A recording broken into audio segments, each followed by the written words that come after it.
Assalamualaikum warahmatullahi wabarakatuh. Kami dari kelompok 4 Jarkom. Di sini kami akan menjelaskan tentang chapter 17. Jadi saya di sini Rea Jinan Musafah sebagai penjelas materi 17.1 dan 17.2. Jadi di sini langsung aja masuk ke 17.1. Jadi di 17.1 ini ada sebuah topologi kecil.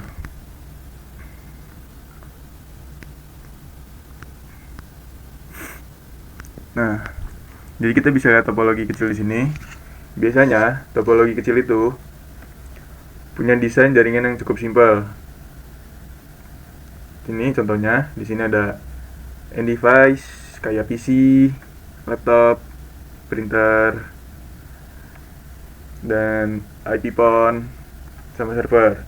Terus ada intermediary device kayak router, terus switch, sama access point yang tugasnya itu jadi polisi lalu lintas data, dan semuanya itu saling terhubung lewat media kabel atau wireless. Jadi ini fondasi dasar sebelum kita masuk ke jaringan yang lebih kompleks. Jadi selanjutnya ada 17.1.2. Di sini adalah device selection for a small network. Jadi kita tuh sebelum membeli suatu device, jadi kita tuh nggak boleh asal pilih. Ada 4 hal yang harus kita pertimbangkan. Jadi di sini ada cost atau biaya. Jadi kita tuh harus sesuaikan sama budget kita yang kita punya.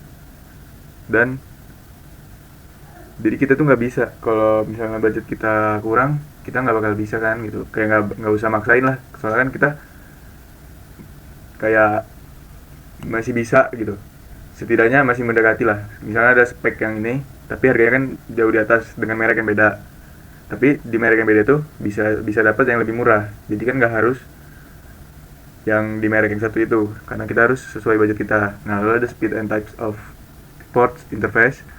Jadi butuh seberapa cepat dan berapa banyak kabel yang mau dicolok. Lalu ada expandability, atau bisa ditambahin ke perangkat lain nggak ke depannya. Jadi ini upgradable gitu nggak, kalau ya bisa disebut gitulah. Terus ada OS atau operating system, features and service. Di sini ada fitur manajemen apa yang didukung sama perangkat itu.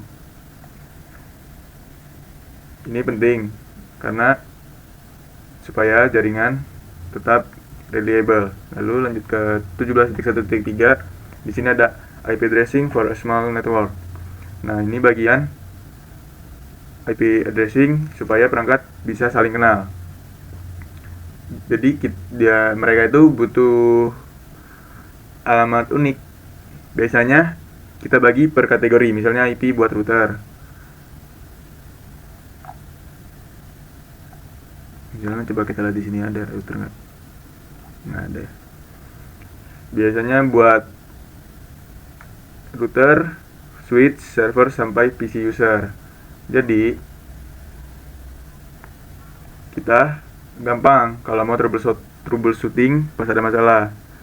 Jadi di segmen ini pasti ada range IP sendiri-sendiri supaya nggak tabrakan. Nah, di sini kan ada beda nih. Yang ini titik 1, sebentar saya zoom ya. Nah, ini 192.168.1, dan yang di bawah ini 192.168.2. 192 yang bawahnya lagi titik 3. Nah, ini di sini nih ada contoh IP yang apa ya sebutannya. Pokoknya ini ada contoh IP address-nya deh. Oke, setelah itu lanjut ke 17.1.4, yaitu redundancy in a small network. Jadi di sini nih kayak ada simulasi, misalnya gimana sih kalau kabel putus atau routernya mati gitu. Nah, jaringan pasti bakal down kan, dan itu tuh bakal ngerugiin suatu kegiatan yang sedang kita lakuin. Misalnya kita lagi ada punya bisnis gitu yang perlu banget pakai jaringan. Nah, tiba-tiba switching itu mati, pasti kita akan mengalami kerugian yang cukup banyak. Makanya kita di sini butuh redundansi ini. Caranya itu kita cadangin, kita pasang cadangan, bisa tambah jalur lain seperti ini misalnya. Jadi misalnya ini mati, tapi ini kan sini. Misalnya ini ke switch. Nah, tapi switch ini mati dan otomatis mereka kan bakal pindah. Dia ini bakal pindah ke sini buat nyari jalur lain. Ya pokoknya dia ini redundansi itu pokoknya ada suatu jalur lain gitu deh buat dia ngelewati. Misalnya kayak kita lagi jalan, tapi jalan itu lagi ditutup kondangan, kan kita nggak bisa kan kita langsung masuk ke dalam kondangan itu kan, nggak bisa deh pokoknya, karena kan itu kan acara orang gitu, kita nggak tahu, nggak sopan juga. Nah makanya kita pakai jalan yang lain, kita muter dulu cari jalan yang lain. Nah jadi kalau ada satu yang failure atau yang satunya siap ambil alih, jaringan bakalan tetap stabil, jadi kerjaan nggak terganggu. Oke, ya intinya pokoknya kalau dia ini mati, otomatis yang ngambil alih itu yang ini, switch yang ini tuh. Jadi lanjut ke 17.1.5, ada traffic management. Jadi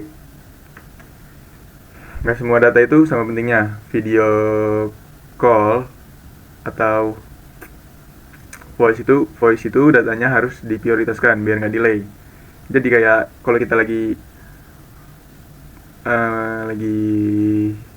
teleponan sama orang kan, itu kalau delay kan bakalan ngeganggu banget sih, makanya itu paling di high prioritasin.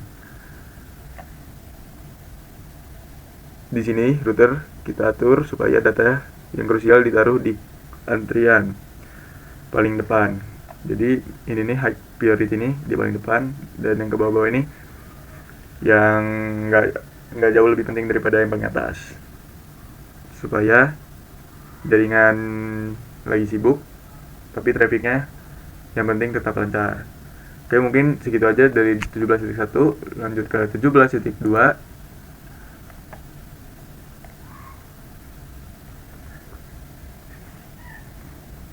Jadi tadi kita udah bahas tentang topologinya.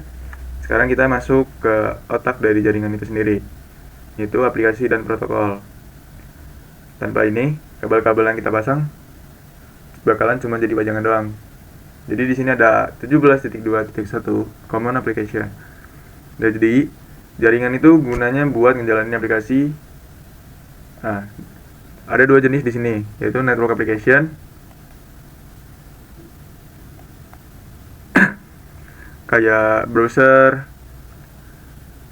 terus atau email client yang langsung berinteraksi sama kita, dan application layer service yang kerjanya di belakang layar buat nyiapin data supaya bisa dikirim lewat kabel. Nah, jadi kalau kita buka text manager di Windows, nah nih misalnya ini,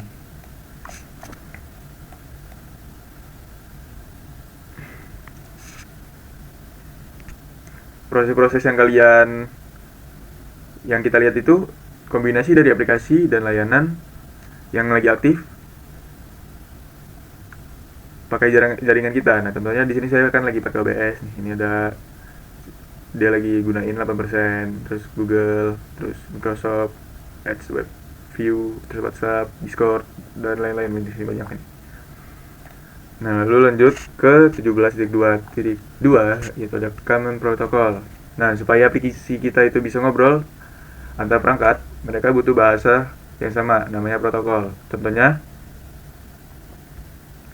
SSH buat akses router atau server dari jarak jauh secara aman. Ini lebih disaranin daripada telnet yang nggak aman. Lalu ada HTTP atau HTTPS buat akses web. Lalu ada FTP, di sini ada DHCP dan DNS. Jadi semuanya itu punya tugas masing-masing. Setiap protokol punya aturan main. Gimana format pesannya, gimana cara kirimnya, sampai gimana respon yang diharapkan. Tanpa protokol, data itu nggak bisa, cuma jadi kayak pokoknya dia nggak bakal bisa dibaca kalau tanpa protokol. Lalu ke 17.2.3 di sini ada voice and video application. Jadi aplikasi real time kayak video call atau voice VoIP, voice over IP itu wajib ada di kantor. Tapi ingat, aplikasi ini suka delay. Makanya sebagai admin jaringan kita harus mastiin infrastrukturnya tuh harus kuat, seperti kayak dia ini support real time application, terus exiting device and cabling must be stated validated. Jadi kabelnya ini sama device ini harus dites dulu dan harus valid. Terus never networking product may be required.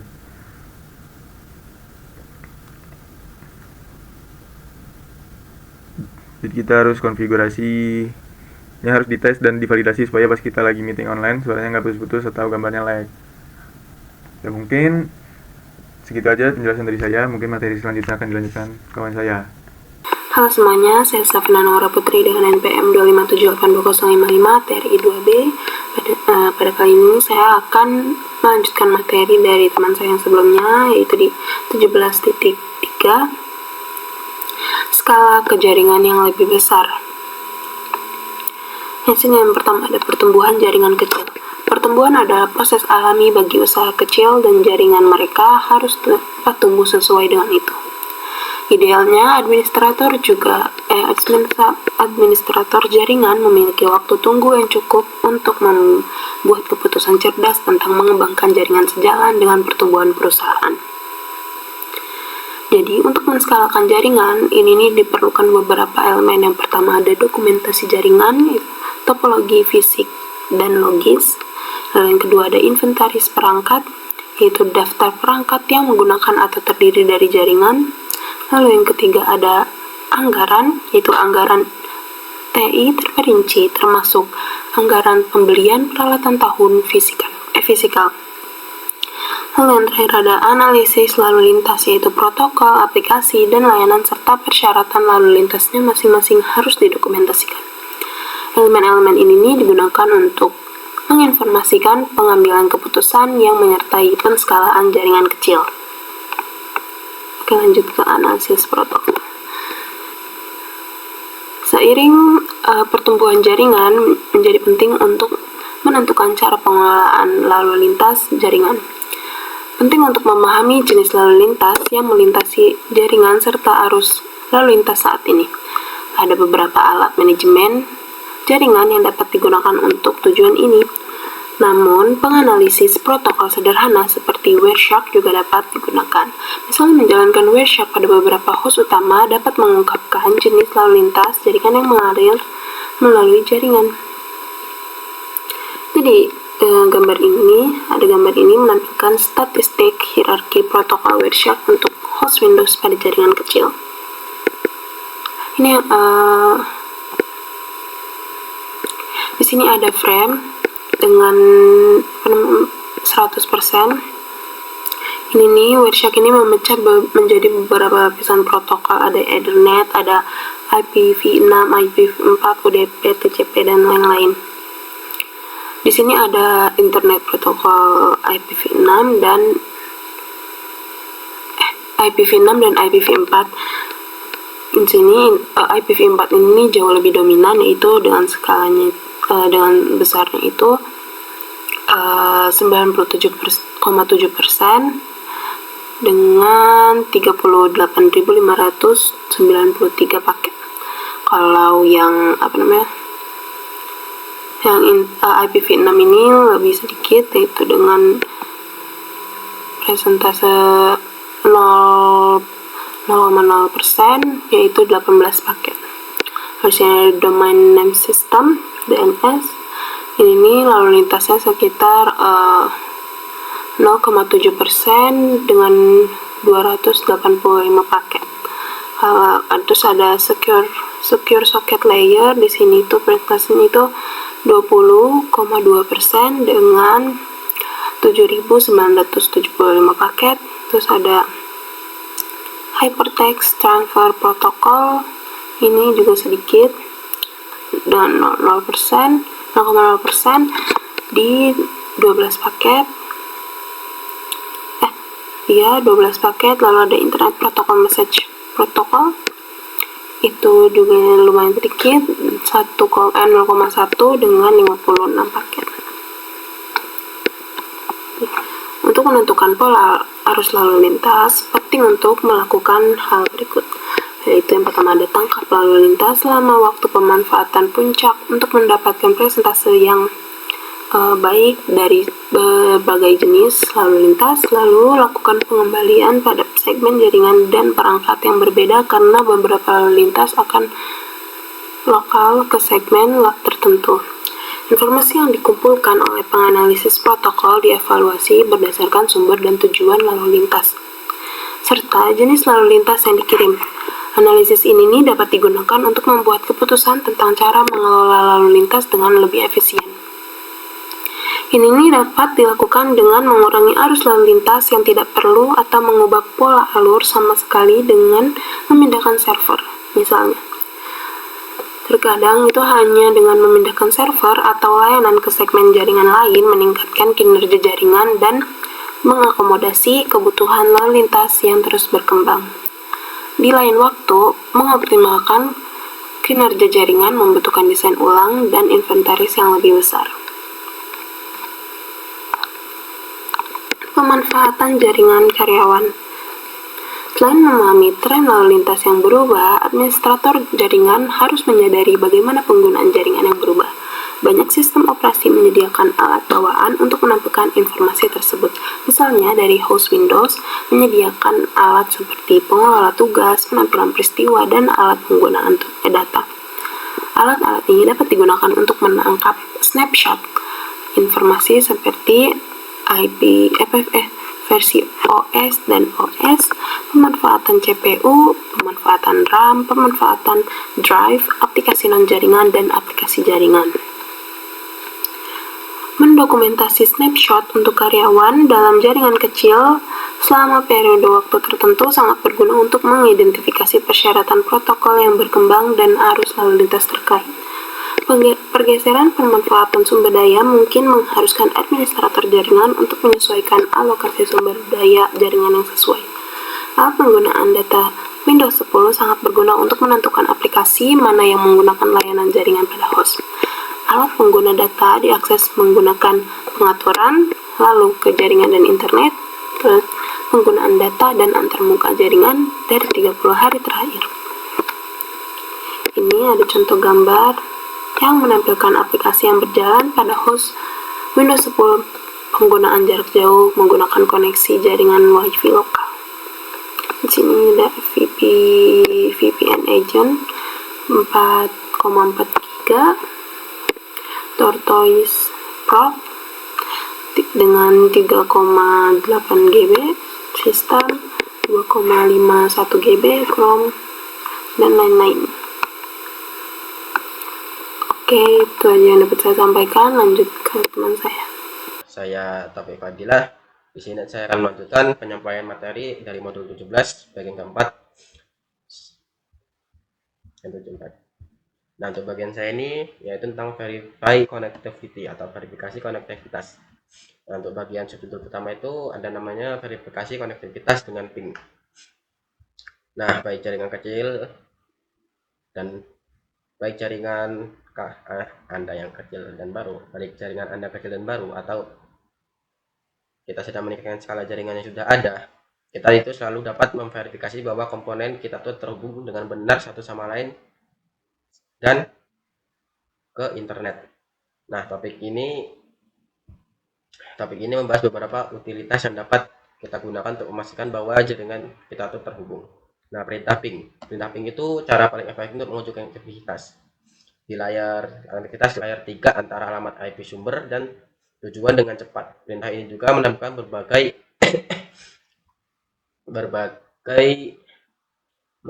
berbagai statistik waktu bolak-balik.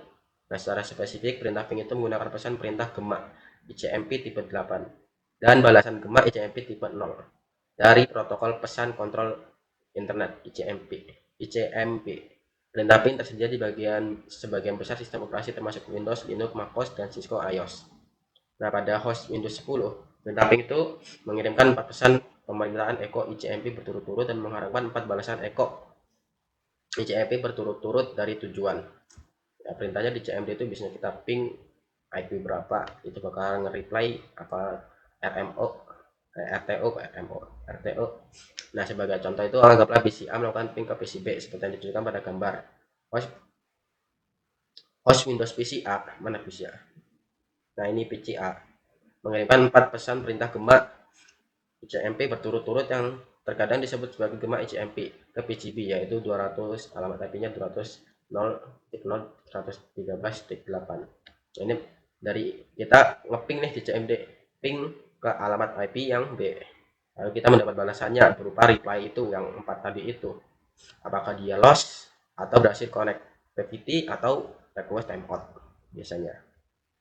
Nah, host tujuan menerima dan memproses gema ICMP seperti yang ditunjukkan pada gambar. PCB merespon dengan mengirimkan 4 pesan balasan gema ke PCMP. Nah, ini kita mengirim dari PC A, kita kirim slide masuk ke switch router ke internet, masuk ke ini tempat PCB-nya, kemudian PCB-nya merespon mengirimkan pesan lagi ke PC A.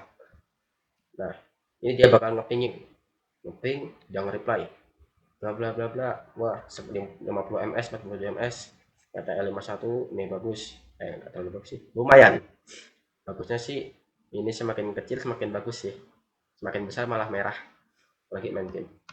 Nah, pakai send. Nah, ini balasannya mengirim 4, balasannya juga ada 4. Dia nggak lost koneksi 0%, tapi dia berhasil semua karena mereply, enggak request timeout ataupun dia host unreachable. Apa itu kesalahan apa host unreachable, biasanya ada juga itu. Nah, output tersebut memvalidasi konektivitas layer 3 antara PC A dan PC B. Nah, output perintah ping Cisco OS berbeda dengan host Windows. Nah, berarti di Cisco OS itu berbeda ya cara ngepingnya. Misalnya ping iOS mengirimkan 5% CP echo seperti yang ditunjukkan pada output. Ping langsung klik escape export sending 5. Nah, ini kalau di Cisco OS ngirimnya 5 ya, enggak 4 berarti. Nah, perhatikan karakter keluaran tanda seru 1, 2, 3, 4, 5, ada 5 menampilkan indikator untuk setiap balasan CMP yang diterima. Tabel tersebut mencantumkan karakter keluaran yang paling umum dari perintah ping. Nah, berarti tanda seru ini artinya itu mengirim balasannya itu apa? Nah, itu ini sebagai penangkapan setiap balasannya dari yang kita ngeping IP itu yang kita ping tadi terus balasannya. Ternyata ada 5 respon kita terima. Elemen yang pertama, tanda seru pertama. Tanda seru menunjukkan keberhasilan penerimaan pesan balasan gema. Nah, kalau tanda seru berarti tandanya itu tanda seru menunjukkan keberhasilan penerimaan pesan balasan gema. Nah, kalau berarti tanda seru itu berhasil menerima info validasi koneksionalitas antara sumber. Nah, itu validasi, wah berhasil berarti. Kalau responnya titik, berarti tanda titik itu waktu telah berlalu untuk menunggu pesan balasan, berarti kelewat dan expired. Ini menunjukkan adanya masalah konektivitas yang terjadi di suatu tempat di sepanjang jalur tersebut. Nah, berarti ini nggak ada waktunya udah kelewat, udah kayak ada hambatannya gitu. Oh, ini di dalam kayak aneh gitu. Nah ini apa juga. Application instruction are router along the path responding by ICP Type C destination. Nah, berarti kalau ini tadi menunjukkan host unreachable, kesalahan. Nanti itu kan ada reply, ada RTO, ataupun ini RTO ini kayaknya kesalahan ini nih, RTO waktu itu request timeout. Kalau reply berhasil itu. Kalau berarti host unreachable, hostnya ada kesalahan gitu, dia bakal bukan tanda seru. Nah, di sini dia titik, tanda seru, atau tinggalan. Ada 3 karakter berarti, 3 jenis. Kemudian sebutnya antara lain router tidak mengetahui arah ke jaringan tujuan, tidak dapat menemukan host ke jaringan tujuan. Nah, balasan lainnya mungkin termasuk QM, tanda seru, ataupun apa ini dan lah bacanya kayaknya. Namun arti dalam tersebut berada di luar cakupan modul ini. Nah, ini berarti udah beda modul nih, nggak dibahas. Nah, lalu ping yang diperpanjang. Lalu yang kedua, perintah ping standar itu menggunakan alamat IP dari antarmuka yang paling dekat dengan jaringan tujuan sebagai sumber ping. Nah, alamat IP sumber dari perintah ping alamat IP ini 10.1.1.10 pada router 1 itu alamat IP dari antarmuka G000 yaitu 209, 165, 200, 225 seperti yang diilustrasikan ini. Nah ini routernya ini ya routernya yang ditunjuk maksudnya. Nah IP sumbernya dia punya IP ini, IP tujuan dia mengirim IP ini pesan bikin ini apa itu mengirim pesan ICMP. Nah, sekaligus gunakan mode diperluas untuk perintah ping. Nah, mode ini membuka pengguna untuk membuat jenis ping khusus dengan menyesuaikan parameter yang terkait dengan operasi perintah. Perintah ping yang diperluas dimasukkan dalam mode accept. Istimewa dengan mengetik ping tanpa alamat IP tujuan. Kita kemudian akan diberikan beberapa perintah untuk menyesuaikan ping yang harus diperluas. Nah, ini notnya maka kita akan menerima nilai default yang ditujukan. Nah, berarti kita bisa mengetik ping langsung kita enter. Dia bakal masih kita ada beberapa tambahan yang kita ingin tuju. Nah, sebagai contoh itu kita ingin menguji konektivitas dari LAN router 1 lalu ke LAN yang IP-nya ini ke LAN yang menggunakan IP ini. Nah, ini dapat diverifikasi dari PCA. Namun ping yang diperluas dapat dikonfigurasi di router 1 untuk menentukan alamat sumber yang berbeda. Dengan diilustrasikan dalam contoh, alamat IP dari perintah ping yang diperluas pada router 1 dapat dikonfigurasi untuk menggunakan alamat IP antarmuka. Ini satu ya, tadi kan 00 semua ini yang satu. Nah, output perintah berikut konfigurasi IP yang diperluas pada router 1 menentukan alamat IP sumber alamat antarmuka D001 yaitu 192.168.1.1. Nah, kita ngeping link dia bakal keluar target IP address ini repeat 5 datagram kayak gini lah keluarnya kira-kira. Ya ini 5 berhasil sending ya. Saya menerima hasil menerima komunikasi. Kali ini tadi kalau tanda seru berhasil tanda titik RTO, tanda U, host unreachable. Nah, perintah ping IP venom digunakan untuk ping IP venom yang diperluas. Lalu yang ketiga ada verifikasi konektivitas dengan traceroute. Nah, traceroute. Ping. Nah, ini di Windows ya ini harusnya. Iya, dari host Windows.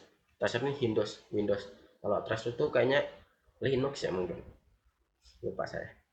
Nah, perintah ping berguna untuk menentukan dengan cepat apakah ada masalah konektivitas layer 3. Namun perintah ini tidak mengidentifikasi di mana letak masalah tersebut di sepanjang jalur konektivitas. Traceroute dapat membantu menemukan area masalah layer 3 dalam jaringan trace, mengembalikan daftar hop. Nah, ini hopnya itu maksimal tuh 30 hop kayaknya, 30 jalur. Kalau udah 30 hop dia bakal berhenti. Nah, saat paket dirututkan melalui jaringan ini dapat digunakan untuk mengidentifikasi titik di sepanjang jalur di mana masalah dapat ditemukan. Nah, sehingga perintah trace bervariasi antar sistem operasi. Nah, ini yang saya maksud. Bervariasi antar sistem operasi. Nah, kalau ini pakai tracer ini Windows ini. Pada gambar. Bisa carilah kalau yang online. Nah, ini traceroute Cisco iOS. Linux juga kayaknya ini traceroute ini. Nah, ini hop nih. Traceroute. Nah, ini hopnya ini nih.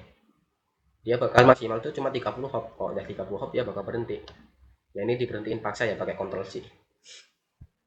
Dia requestnya juga RTO.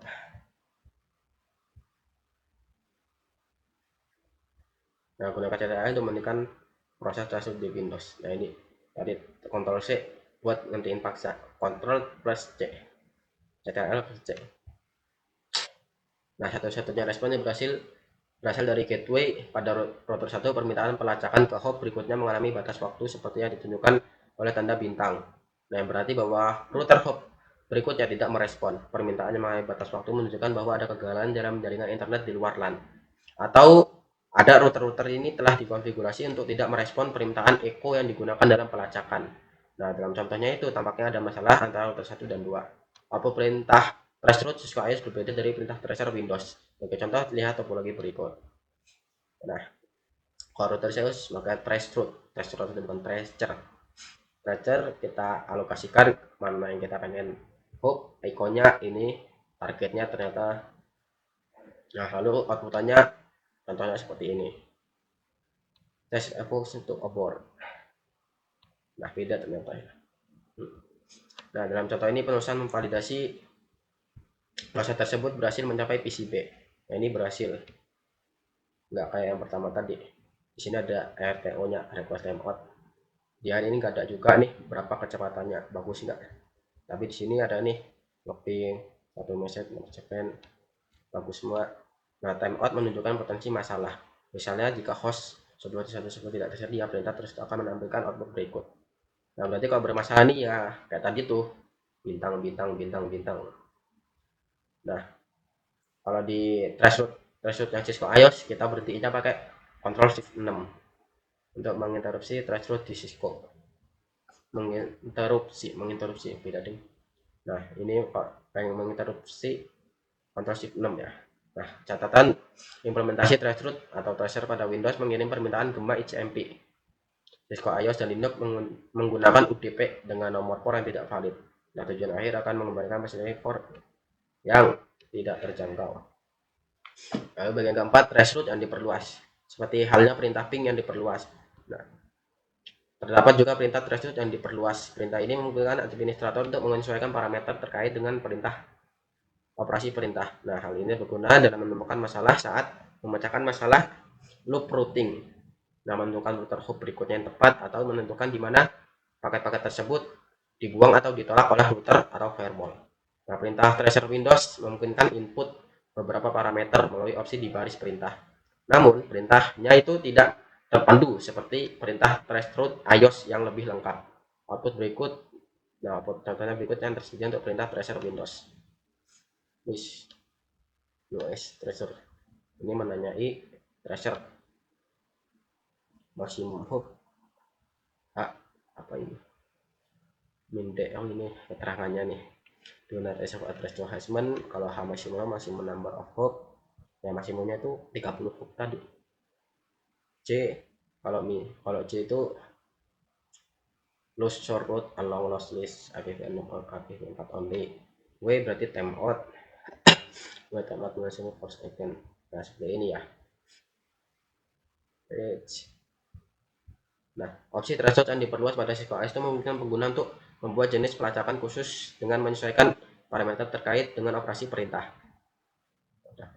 Threshold yang diperluas dimasukkan dalam mode asset.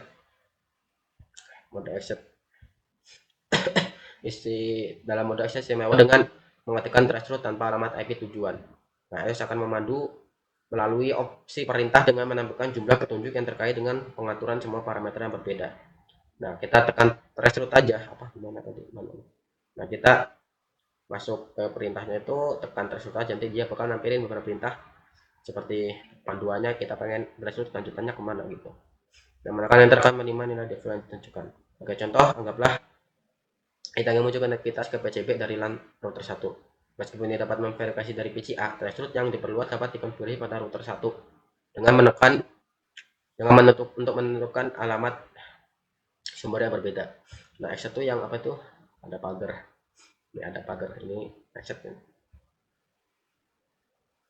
Nah, seperti yang diluncurkan dalam contoh alamat IP dari perintah threshold yang diperluas pada router 1 dikonfigurasi untuk menggunakan alamat IP yang terbuka LAN router 1 yaitu 191.10.1.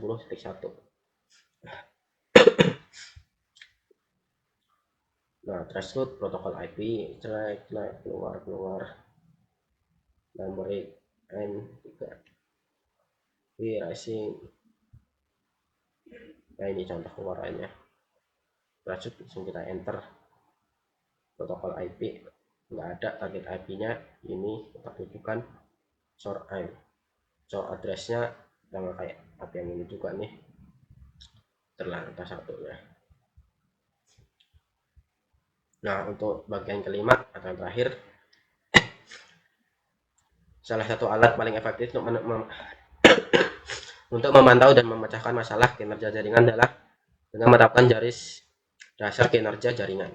Pembuatan garis dasar kerja jaringan yang efektif itu dilakukan dalam jangka waktu tertentu. Menggunakan kerja pada berbagai waktu dan beban akan membantu menciptakan gambaran lebih baik tentang kinerja jaringan secara keseluruhan. Nah, output yang diperoleh dari perintah jaringan memberikan data untuk baseline jaringan. Salah satu metode untuk memulai baseline-nya itu dengan menyalin dan menempelkan hasil dari perintah ping, trace, atau perintah relevan lainnya dalam file teks. Nah, file teks ini dapat diberi stempel waktu dengan tanggal dan disimpan ke dalam arsip untuk pengambilan dan perbandingan di kemudian hari.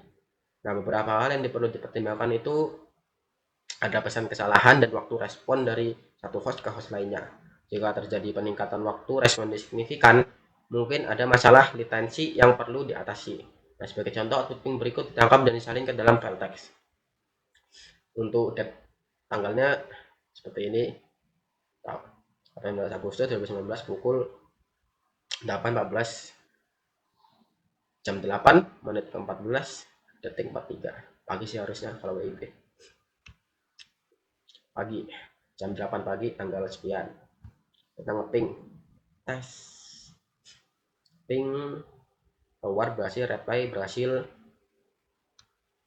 Vincent berhasil, menerima berhasil, kegagalan atau hilang koneksi nggak ada. Nah, berhasil. Lalu perhatikan bahwa tempuh bolak-balik ping kurang dari 1 ms. Nah, ini kurang 1 ms ini tadi itu. Sebulan kemudian ping tersebut diulang dan ditangkap. Nah, ini beda nih. Ini malah lebih lama nih. 19 September, Agustus, September. Oh, 1 bulan kemudian. Pukulnya juga, jamnya juga beda 2 jam. Lalu ngeping lagi, ternyata beda tempatnya. Perhatikan kali ini waktu tempuh bolak-balik ping jauh lebih lama. Nah, ini lebih lama ya. Ya, ini lebih kecil, lebih cepat, lebih besar, lebih lama. Semakin kecil angkanya, semakin cepat jaringannya. Kayak main game lah pasti ada nih. Namanya pingnya. Berapa ms tuh, kuning, merah, hijau. Makin kecil makin top lah. Perhatikan kali ini bahwa waktu tempuh bolak-balik ping jauh lebih lama mengidentifikasi potensi masalah. Jaringan perusahaan harus memiliki data dasar yang lebih ekstensif daripada data yang kita jelaskan dalam kursus ini. Tersedia perangkat lunak untuk profesional.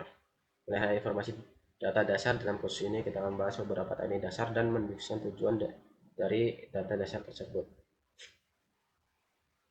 Nah, mungkin untuk bagian ini cukup dari saya. Mungkin untuk bagian yang keempat ini tentang verifikasi connectivity. Untuk pemateri selanjutnya untuk selanjutnya akan diteruskan atau dilanjutkan oleh rekan saya. Kenalkan, nama saya Charini Arafeti. Hari ini saya akan mempresentasikan di modul 17, yaitu di bagian 17.5 perintah host dan iOS. Di sini ada konfigurasi IP pada host Windows. Jadi jika kita telah menggunakan salah satu dalam topik sebelumnya untuk memverifikasi koneksivitas dan kemudian bahwa beberapa login jaringan itu tidak berfungsi gitu sebagaimana semestinya. Nah, sekarang itu saatnya menggunakan beberapa perintah. Ini ada property, connection specific, description, physical address, DHCP enable, IPv4, IPv4 subnet mask, dan masih banyak lainnya. Nah, di sini kita administrator jaringan itu biasanya melihat informasi pengalamatan IP pada host Windows dengan mengeluarkan perintah ipconfig. Nah, seperti ini. Dia bakal ngeluarin bagian-bagiannya ini, mengeluarkan IP address dan subnet sama default gateway. Selanjutnya di sini ada 17.5.2 itu konfigurasi IP pada host Linux. Jadi memverifikasi pengaturan IP menggunakan GUI pada mesin Linux akan berbeda tergantung pada distribusi Linux. Nah, di sini ada connection information. Ini kayak spesifiknya gitu. Nah, pada baris perintah administrator jaringan menggunakan perintah IV config untuk menampilkan status antarmuka yang saat ini masih aktif. Nih, IV config dia bakal mengeluarkan link, inet 6, up broadcast, rx, dx, closians, rx bytes. Nah, di sini ada di 17.5.3 ini konfigurasi IP pada host make aus. Di GAUI host make pada preferensi jaringan lanjutan untuk mendapatkan informasi alamat IP seperti yang ditunjukkan pada gambar ini. Oke. Namun tuh perintah IP config juga tuh digunakan untuk memverifikasi konfigurasi IP antarmuka yang ditampilkan dalam output. Seperti ini. Seperti ini yang bagian network setup. Kemudian di sini perintah ARP. Jadi perintah ARP itu dijalankan dari prompt perintah Windows, Linux, dan Mac. Jadi perintah ini tuh mencantumkan semua perangkat yang saat ini berada di cache ARP host yang mencakup alamat IPv4, alamat fisik, dan jenis pengalamatan statis atau dinamis untuk setiap perangkat. Nah, misalnya ada topologi pada gambar. Ini ada router, ada PC, switch, PC. Nah, untuk melihat perintahnya itu kita ketik ARP-A untuk menampilkan semua output-outputannya. Kemudian di sini ada 17.5.5 yaitu perintah pertunjukan umum ditinjau ulang. Nah, dengan cara yang sama seperti perintah di utilitas digunakan untuk memverifikasi konfigurasi host, perintah itu dapat digunakan untuk memverifikasi antarmuka perangkat perantara.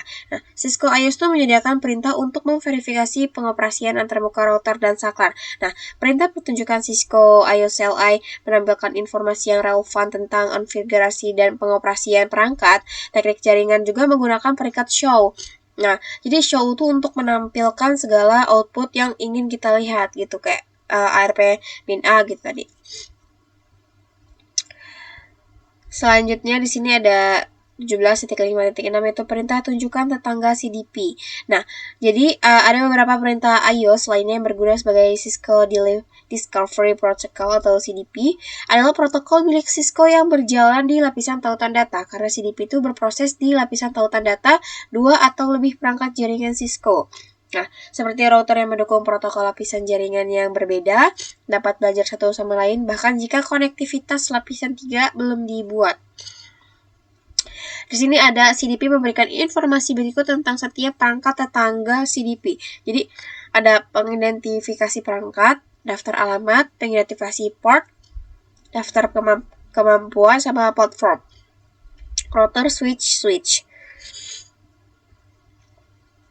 Nah, jadi perintah show CDP neighbors detail ini menggunakan alamat IP perangkat tetangga seperti yang ditunjukkan pada output. Nah, CDP akan mengungkapkan alamat IP tetangga terlepas dari apakah kita tuh dapat melakukan ping ke tetangga itu atau tidak. Nah, perangkat ini sangat membantu ketika dua router Cisco itu tidak dapat merutekan tautan data bersama mereka. Jadi, perintah show CDP neighbors detail akan membantu menentukan apakah salah satu tetangga CDP itu memiliki kesalahan di konfigurasi IP. Di sini di 17.5.7 itu perintah singkat antarmuka IP. Salah satu perintah yang paling sering digunakan adalah perangkat singkat show IP interface. Jadi perintah ini memberikan output yang lebih singkat daripada perintah show IP interface. Jadi ini memberikan ringkasan informasi utama untuk semua antarmuka jaringan pada router. Misalnya, output singkat antarmuka show IP menampilkan semua antarmuka pada router alamat IP yang ditetapkan untuk setiap antarmuka. Jadi jika ada status operasional antarmuka seperti ini, show interface brief. Jadi dia bakal ngeluarin output seperti ini. Oke. Sini ada verifikasi antarmuka saklar, peringkat antarmuka show IP, ini show IP interface brief. Selanjutnya di sini video ya. Di sini ada pakai tracernya juga yang biasanya kita buat video secara terpisah. Baik, mungkin segitu saja yang bisa saya sampaikan, tapi yang kurangnya saya mohon maaf. Halo semuanya, saya Tavina Naura Putri dengan NPM 2578255 TRI 2B. Kali ini saya akan melanjutkan materi dari yang sebelumnya, yaitu di 17.6 metodologi pemecahan masalah. Yang pertama ada pendekatan pemecahan masalah dasar. Oke, ada 6 langkah utama dalam proses pemecahan masalah dalam tabel ini. Itu yang pertama ada identifikasi masalahnya. Ini adalah langkah pertama dalam proses pemecahan masalah. Meskipun alat dapat digunakan dalam langkah ini, percakapan dengan penggunaan seringkali sangat membantu. Lalu langkah kedua ada tetapkan teori kemungkinan penyebaban. Setelah masalah diidentifikasi, cobalah untuk membangun teori kemungkinan penyebab.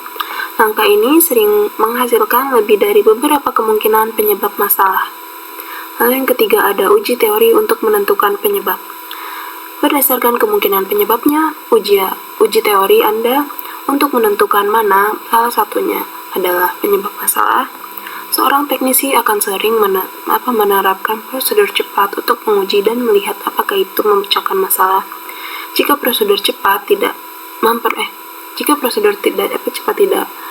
memperbaiki masalah, Anda mungkin perlu teliti masalah lebih lanjut untuk menentukan penyebab pastinya.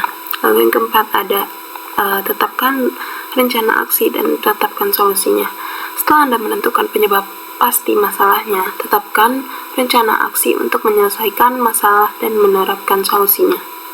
Lalu yang kelima ada verifikasi solusi dan menerapkan tindakan pencegahan. Setelah Anda memperbaiki masalah, verifikasi fungsionalitas penuh. Jika ada, terapkan tindakan pencegahan. Lalu yang keenam ada temuan, tindakan, dan hasil dokumentasi. Pada langkah terakhir, proses pemecahan masalah, dokumentasikan pertemuan, tindakan, dan hasil. Ini sangat penting untuk referensi di masa yang mendatang. Untuk menilai masalah, tentukan berapa banyak perangkat di jaringan dan yang mengalami masalah tersebut. Jika ada masalah dengan satu perangkat di jaringan, mulai proses pemecahan masalah di perangkat tersebut. Jika ada masalah dengan semua perangkat di jaringan, mulai proses pemecahan masalah di perangkat tempat semua perangkat lain terhubung. Anda harus mengembangkan metode yang logis dan konsisten untuk mendiagnosis masalah jaringan dengan menghilangkan satu masalah pada satu waktu. Menyelesaikan atau meningkatkan. Dalam beberapa situasi, masalah mungkin tidak mungkin untuk segera diselesaikan. Masalah harus ditingkatkan ketika memerlukan keputusan manajer, beberapa keahlian khusus, atau tingkat akses jaringan yang tidak tersedia untuk teknisi pemecahan masalah. Misalnya, setelah pemecahan masalah, teknisi menyimpulkan modul router harus diganti. Masalah ini harus ditingkatkan untuk persetujuan manajer. Manajer mungkin harus meningkatkan masalah lagi karena mungkin memerlukan persetujuan dari Departemen Keuangan sebelum modul baru dapat dibeli. Kebijakan perusahaan harus dengan jelas menyatakan kapan dan bagaimana seorang teknisi harus meningkatkan masalah. Lalu ada perintah debug. Proses, protokol, mekanisme, dan peristiwa OS menghasilkan pesan untuk mengkomunikasi statusnya. Pesan-pesan ini dapat memberikan informasi berharga saat memecahkan masalah atau memverifikasi operasi sistem. Perintah debug iOS memungkinkan administrator untuk menampilkan pesan ini secara real-time untuk analisis. Ini adalah alat yang sangat penting untuk memantau peristiwa pada perangkat Cisco iOS. Semua perintah debug dimasukkan dalam mode istimewa. Cisco iOS memungkinkan untuk mempersempit output debug untuk hanya menyertakan fitur atau subfitur yang relevan. Ini penting karena output debugging diberi prioritas tinggi dalam proses CPU dan dapat membuat sistem tidak dapat digunakan. Untuk alasan ini, gunakan perintah debug hanya untuk memecahkan masalah tertentu. Misalnya untuk memantau status pesan ICMP di router Cisco, gunakan debug IP ICMP seperti yang ditunjukkan pada gambar ini.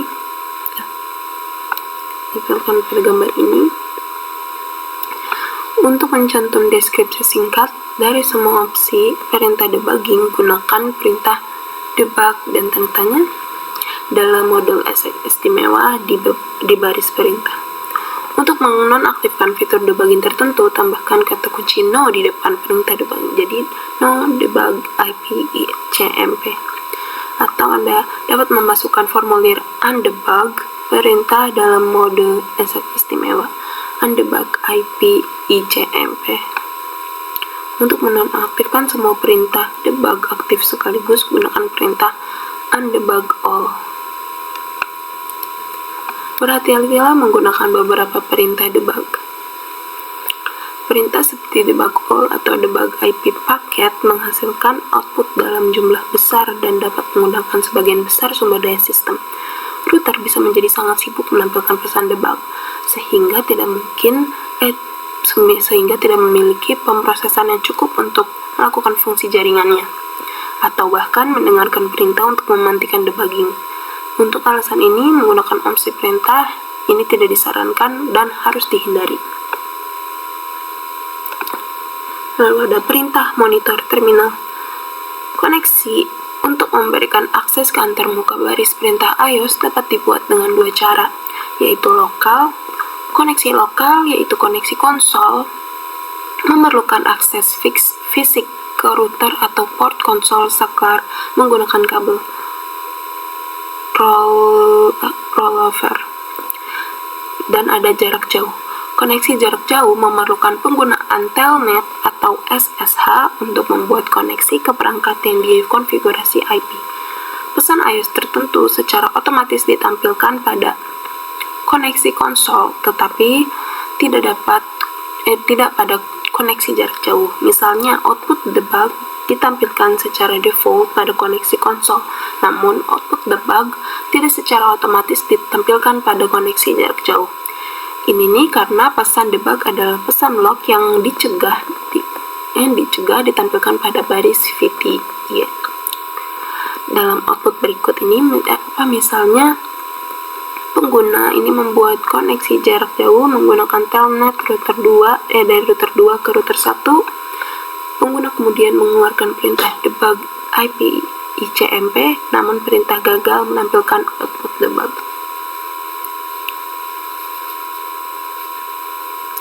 No debug output display. Untuk menampilkan pesan log di terminal konsol virtual, gunakan perintah exec istimewa monitor terminal untuk menggantikan pencatatan pesan di terminal.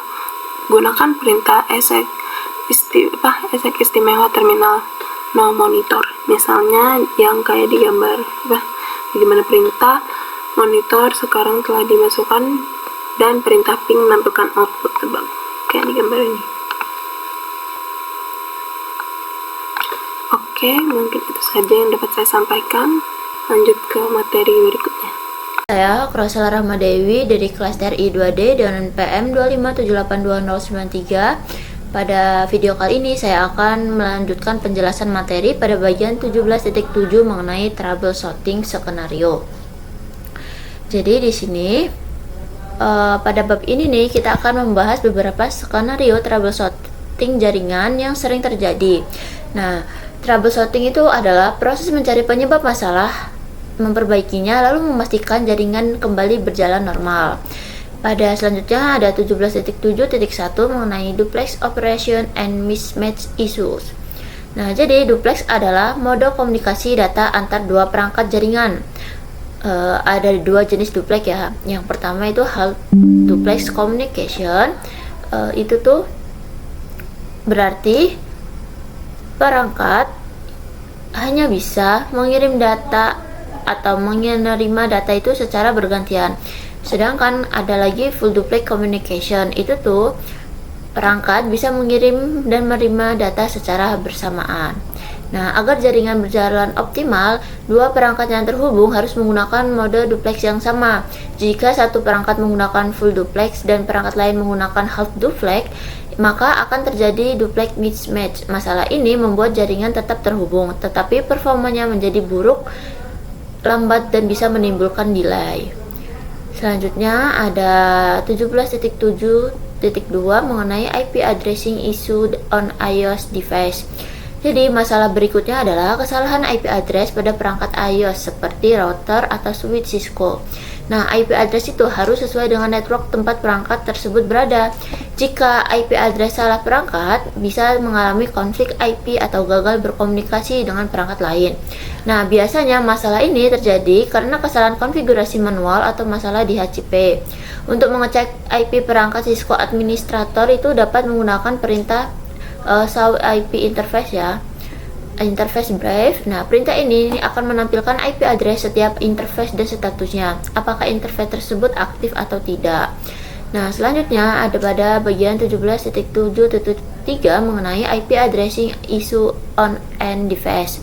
Masalah IP juga bisa terjadi pada end device seperti komputer atau laptop. Nah, biasanya perangkat itu mendapatkan IP secara otomatis dari DHCP server. Namun, jika perangkat Windows gagal menghubungkan DHCP server, maka perangkat akan mendapatkan IP otomatis ya dari range 169.254.0.0/16. Kondisi ini disebut dengan APIA. Nah, jika komputer mendapatkan IP tersebut, biasanya komputer itu tidak bisa terhubung dengan jaringan utama. Untuk mengeceknya, gunakanlah perintah ipconfig ini. Nah, dari perintah ini kita bisa melihat IPv4 address, subnet mask, dan default gateway. Selanjutnya pada 17.7.4 mengenai default gateway issue. Nah, default gateway adalah alamat perangkat yang digunakan untuk mengirim data ke jaringan lain. Biasanya default gateway adalah alamat IP router. Jika default gateway salah atau kosong, perangkat masih bisa terhubung ke jaringan lokal, tetapi tidak bisa mengakses jaringan lain. Untuk mengecek default gateway di komputer Windows itu kita menggunakan perintah ipconfig juga. Nah, sedangkan pada router kita gunakan perintah menggunakan perintah show IP route. Nah, perintah ini digunakan untuk melihat apakah router sudah memiliki jalur menuju jaringan lain. Kemudian pada 17.7.5 troubleshooting DNS issue, DNS atau domain name system berfungsi menerjemahkan nama domain menjadi alamat IP. Contohnya seperti www.cisco.com akan diterjemahkan menjadi IP address.